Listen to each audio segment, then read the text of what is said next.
পৃথিবীর সবচেয়ে সমতল মহাদেশ অস্ট্রেলিয়া। প্রতি শীত মৌসুমে মরুভূমি প্রধান বিশাল এই দেশটির প্রতিটি অঙ্গরাজ্যের উঁচু পর্বতমালা প্রবল শুভ্র তুষারপাতে ঢেকে যায়। মধ্য শীত পেরিয়ে এলেও নিউ সাউথ ওয়েলস, কুইন্সল্যান্ড ও তাসমানিয়ার বরফে ঢাকা পর্যটন কেন্দ্রগুলো উপভোগ করতে এবছর ভিড় করেছে স্থানীয় ও আন্তর্জাতিক বহু পর্যটক। সাপ্তাহিক ছুটির দিনে দীর্ঘ পথ পাড়ি দিয়ে কেউ কেউ জীবনে প্রথমবারের মতো তুষারপাত দেখে আনন্দে আত্মহারা হয়েছেন। অনেকে আবার তুষারগোলকের লড়াই উপভোগ করেছেন, তুষার মানব তৈরি করেছেন, ছবি তুলেছেন, এমনকি একাধিক দম্পতি বাগদানও সম্পন্ন করেছেন।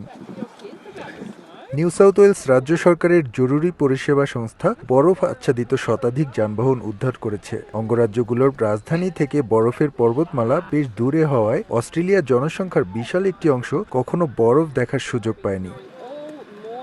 তবে অবিশ্বাস্য হলেও সত্যি যে অস্ট্রেলিয়ার পর্বতমালায় ইউরোপের আল্পস পর্বতমালার চেয়েও বেশি তুষারপাত হয়ে থাকে প্রতি বছর। এস এম আমিনুল রুবেল, সময় সংবাদ, স্নো মাউন্টেন, অস্ট্রেলিয়া।